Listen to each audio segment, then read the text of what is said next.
digitization helps things to move quickly. It is also cheaper. And then it also promotes inclusivity. In fact, for all that we are doing in Africa with support of development partners, the challenge is that there are many people who are outside the development agenda. When you go to our villages, there are a lot of peasant farmers. They plant, they grow, they eat. They don't have some to sell anywhere. If you do that, you haven't brought them into the development agenda. If we really want to bring them, then we must help them to be able to produce, first, to feed themselves, and then second, to sell some to others. And getting access to digitization will bring a whole lot of people into the development agenda. And we can do this through financial inclusion.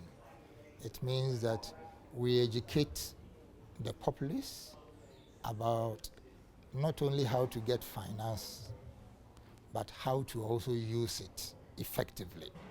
There are some who get it.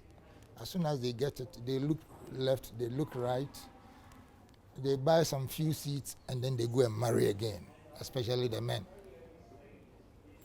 So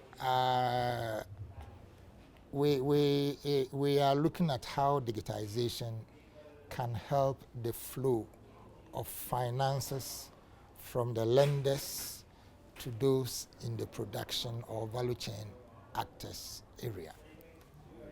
And that is how it has been. So we designed it in such a way that, one, we selected speakers or presenters who are doing well in what they are doing in the financial sector, in the banks. And then we also invited some from non-financial sector who are also implementing, doing very well in digitizing the agricultural value chain or some aspect of it to come out with good results. So the first purpose of this meeting is, one, to share experiences. What are the best practices that are out there? If we're a bank and you are in a village, how do you see what is going on in Nairobi? You will see it. But at this meeting, you are seeing many things, not only even in Kenya, but there are people from Zambia, some from Mozambique, some from Nigeria, some from Ghana, some from Morocco. All of them are sharing experiences. So you have an array to at least see what is going on around you. So you see that you think you are a big guy in your rural area. Here you see you are nothing. So we are sharing experiences. Two, it is also an opportunity to identify the challenges that have come up in digitizing financing or agriculture. Those who have gone into it have had challenges. What are they? How have they been able to solve them? And there are people with experience here who have scaled the problems that you are facing now. So by listening to them, you will know how to solve your challenge.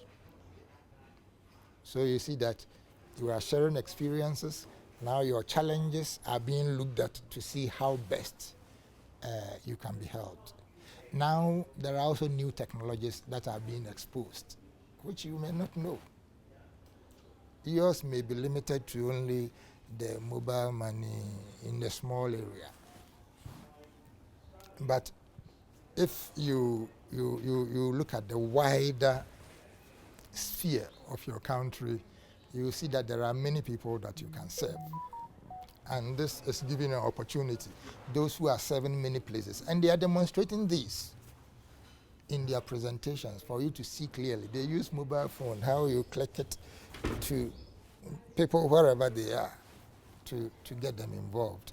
So that is also one of them. Next is also to come up with publications on what we are doing, because we are identifying policy issues, we are identifying challenges that need to be solved.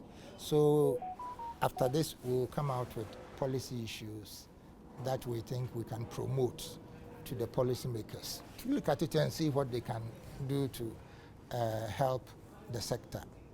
So we have numerous objectives, and then also to network. By networking means that you make contact with people who are doing good things.